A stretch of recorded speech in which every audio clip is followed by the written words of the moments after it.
Good evening, and thank you for joining us at Awaz News. I'm Zara, and I will be taking you through big news across Canada. Canadian Blood Services need blood, plasma donors after storm disruption.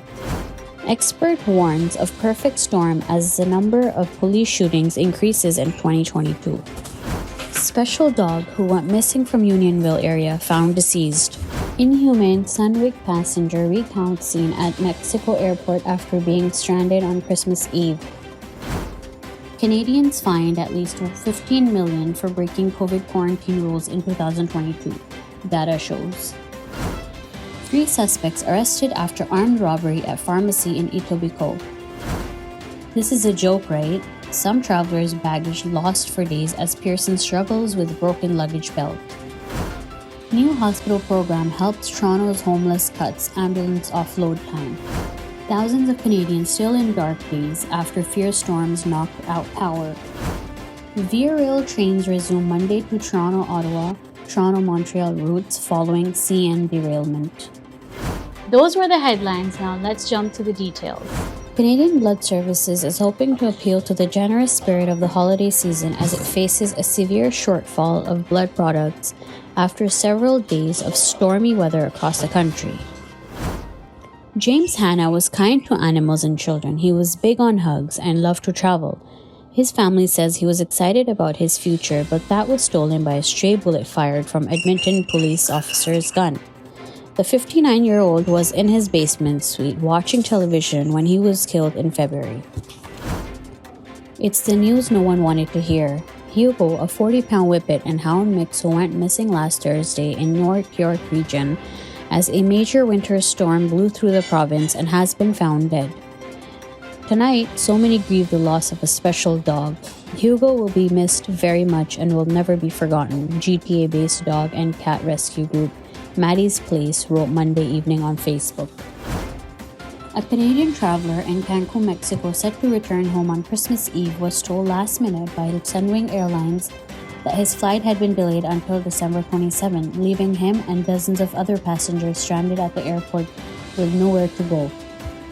Noah Calbury of Brantford says he flew back to Toronto on Sunday on an Air Transat flight that he booked himself after Sunwing refused to communicate with passengers who were stranded in Cancun, leaving them unsure if or when their flights would be rescheduled.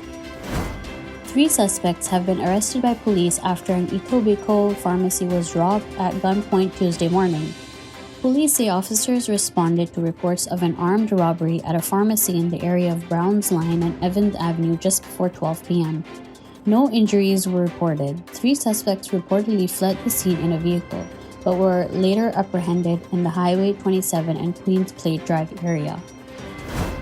Passengers traveling through Terminal 3 at Toronto Pearson International Airport are reporting serious baggage delays as the airport struggles to catch up from a broken luggage belt.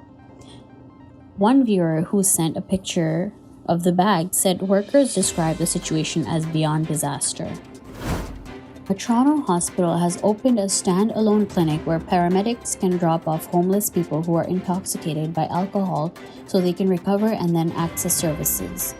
Early results show dramatic improvements in ambulance offload times and freed up beds at the hospital's emergency department. 3 weeks ago, the University Health Network launched a stabilization and connection center near its Toronto Western Hospital with several partners including Toronto Paramedic Services. After 2 days of cancellations due to a CN derailment, Via Rail says trains will resume running on the Toronto-Ottawa and Toronto-Montreal routes today, but on a modified schedule. CN has confirmed the tracks where its train derailed on Christmas Eve will be reopened.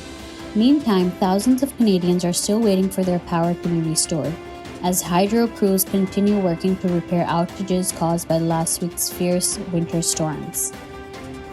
Utility crews in Ontario, Quebec, and New Brunswick are still working to restore electricity to thousands of people who have been dark for days after last week's fierce winter storms knocked out their power.